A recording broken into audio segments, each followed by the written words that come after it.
ମୁଁ ମଧୁସୂଦନ ମହାନ୍ତି ଅଧ୍ୟକ୍ଷ ଆନନ୍ଦ ଜୀବନ DAV international school ସେନାପତି। ଏହି ସ୍କୁଲର ଆଜି 10ମ ପ୍ରତିଷ୍ଠା ଦିବସ ପାଳନ କରାହେଉଛି। ଆଉ ଏହି ଉଦ୍ଦେଶ୍ୟରେ ଆମେ ଆଜି ଏକ ଜଳଛତ୍ରର ଆରମ୍ଭ କରିଛୁ।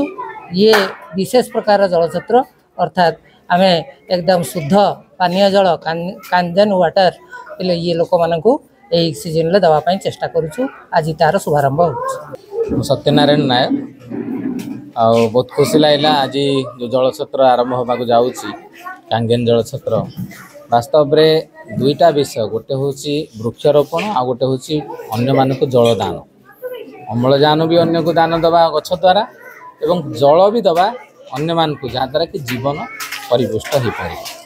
ଏବଂ କାଙ୍ଗେନ ଜଳ ଦ୍ୱାରା କ'ଣ ହେଉଛି ନା ଡିହାଇଡ୍ରେସନ୍ ରହିବ ନାହିଁ, ଶରୀର ସୁସ୍ଥ ରହିବ ଏବଂ ଭିତରେ ଥିବା ବିଷାକ୍ତ ପଦାର୍ଥ ଆସ୍ତେ ଆସ୍ତେ ଦେହରୁ ଚାଲିଯିବ, ଯାହାଦ୍ୱାରା କି ସମସ୍ତେ ସୁସ୍ଥ ରହିପାରିବେ। ଅମ୍ଳଜାନ ଦ୍ୱାରା ବ୍ୟକ୍ତି ବଞ୍ଚିବ, ନଚେତ ମରିଯିବ, କାରଣ ଅମ୍ଳଜାନ ବ୍ୟତୀତ ବ୍ୟକ୍ତି ବଞ୍ଚିପାରିବ ନାହିଁ, ଜୀବଜଗତ ଅସମ୍ଭବ। ଜଳ ବିନା ବି ଜୀବଜଗତ ଅସମ୍ଭବ।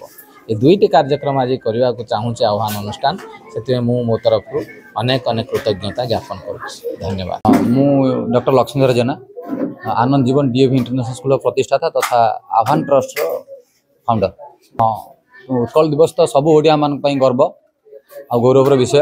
आम ओडिया हिसाब से या निहाती भाव पालन किंतु यहाँ गोटे सौभाग्यर कथा जे आनंद जीवन डीएवी इंटरनेशनल स्कूल जोटा कि सेनापति छक हाटड़ी अवस्थित अच्छी सेटा 2015 मसीहा एप्रिल 1 तारिख स्टार्ट होता। आज 10म वर्ष पदार्पण कर कार्यक्रम उत्कल दिवस पालन सहित यार 10म प्रतिष्ठा दिवस आज पालन हो कार्यक्रम जरिया आज आह्वान ट्रस्ट तरफ जन्मदिन गछटे कार्यक्रम को हाथ को नि कार्यक्रम आम आगु स्कूल प्रत्येक छुआ जन्मदिन पालन करूँ, गछ लगो स्कूल परिसर भितर, किंतु आज गोटे अलग मिशन हिसाब से कम कर प्रत्येक फैमिली रे प्रत्येक व्यक्ति केमती गोटे गछ लगे पारे से कार्यक्रम आम आज हाथ को नहीं एवं ता सहित कांगेन जलछत्र आम आज अनुष्ठान तरफ करूँ।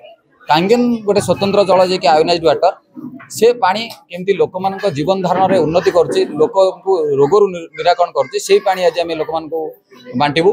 ये ग्रीष्म दिन में आम लोक अवेयरनेस ये सब कार्यक्रम करूँ। जलछत्र तो बहुत लोग करुँच किंतु कांगेन जलछत्र उद्देश्य हूँ कांगेन पानी गोटे जापानीज आयोनाइज्ड वाटर ये पानी माध्यम लोक मैंने निरोग रही पारे एवं बेमार दूरे रही पारे। तेणु आज जो आह्वान ट्रस्ट आज कार्यक्रम आयोजन कर स्कूल ये प्रायोजित कार्यक्रम हिसाब से जन्मदिन गछटे कांगेन जलछत्र एवं उत्कल दिवस पालन ये उद्देश्य आज कार्यक्रम थिला।